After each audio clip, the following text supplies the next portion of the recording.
Tous les versets qui sont métaphoriques nécessitent une interprétation. Allahu Nouru. Alors là, on va dire, ça sert à quoi la lumière? La lumière sert à quoi?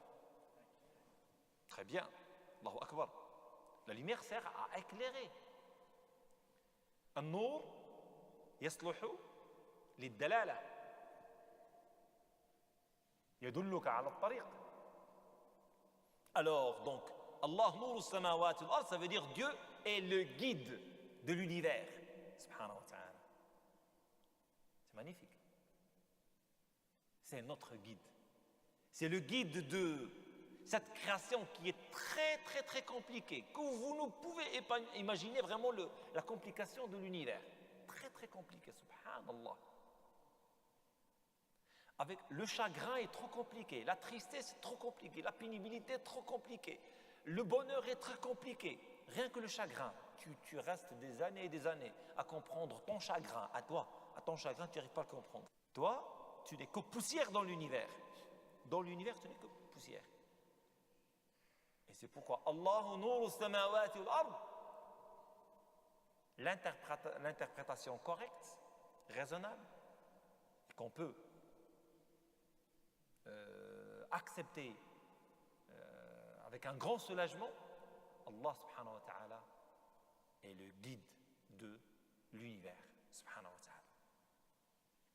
Allahu Nour as-samawati wal-ard, ça c'est d'ailleurs c'est une citation de l'imam al-Juwayni rahmatullahi alayh.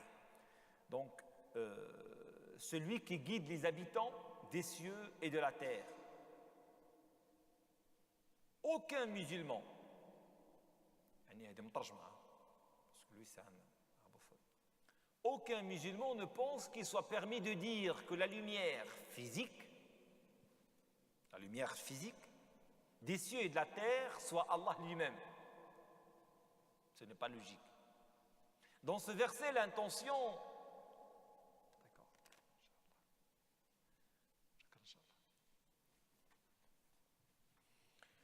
Le verset est comme ça dans son intégralité. Dans ce verset, je dis l'intention est de s'exprimer par des métaphores.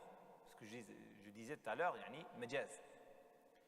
Le verset est comme ça dans son intégralité et la suite montre clairement la véracité de ce que nous affirmons, car le verset se termine par Allah propose des paraboles aux hommes. وَيَضْرِبُ اللَّهُ الْأَمْثَالَ لِلنَّاسِ.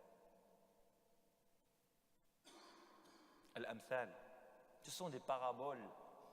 Allah Azza wa Jal, subhanahu wa ta'ala, le créateur de l'homme, lui facilite l'accès au texte coranique, à l'écriture, au verset coranique.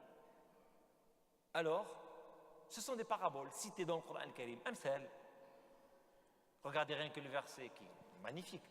Allahu nouru samawati wal ardi masalu nourihi kamishkatin fiha misbah. Subhanallah, c'est extraordinaire. Ce ne sont que des paraboles pour uniquement faciliter l'accès au texte et à la compréhension de l'essence du verset.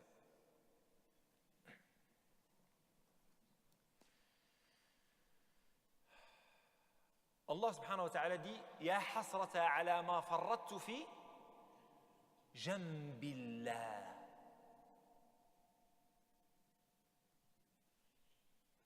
Ya hasrata ala ma farrattu fi jambillah. On va prendre littéralement le texte et puis on va essayer de comprendre côté de Dieu. Jambillah. Certainement que c'est une compréhension qui est erronée. Jambillah. La traduction, quel malheur d'avoir si été si négligent envers le côté d'Allah. C'est la traduction littéraliste. Et d'avoir été parmi les railleurs. Le sens de ce verset ne peut offrir de difficulté qu'à un ignorant sans expérience. Étant donné le contexte de ce passage dans le Coran al-Karim, on ne peut pas prendre le terme « jamb » dans le sens d'une partie du corps. Tout en parlant d'une négligence à son égard.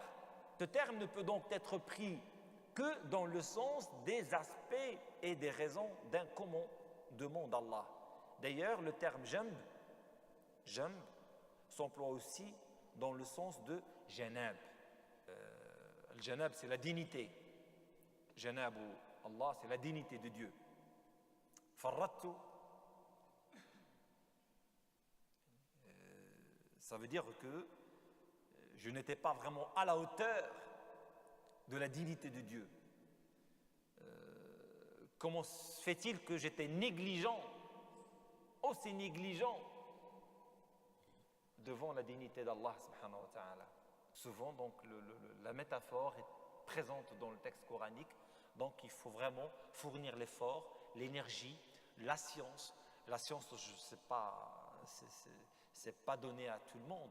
C'est, alhamdoulilah, les ulama, les gens de la langue, les gens qui ont vraiment des bases très très très solides, qui peuvent intégrer leur science, leur savoir pour toucher le sens exact de ces versets qui peuvent souvent, chez certaines personnes, créer une forme d'ambiguïté et qui peut créer vraiment une forme de déstabilisation de l'iman et de la foi de certaines personnes.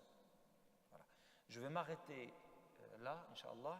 أسأل الله تعالى أن يحفظكم وأن ييسر أمركم وأن يرزقنا وإياكم النجاح والثبات والتوفيق والشفاء من كل داء. أسأله سبحانه وتعالى أن يرحمنا جميعا وأن يكرمنا بالتقوى والصلاح وأن يحفظ ذريتنا وأن يزيل عنا الشبهات وأن يزيل عنا الوهم وأن يزيل عنا الفتن وأن يثبتنا على كلمة التوحيد لا إله إلا الله محمد رسول الله إنه ولي ذلك وعلى كل شيء قدير. سبحان ربك رب العزة عما يصفون وسلام على المرسلين والحمد لله رب العالمين.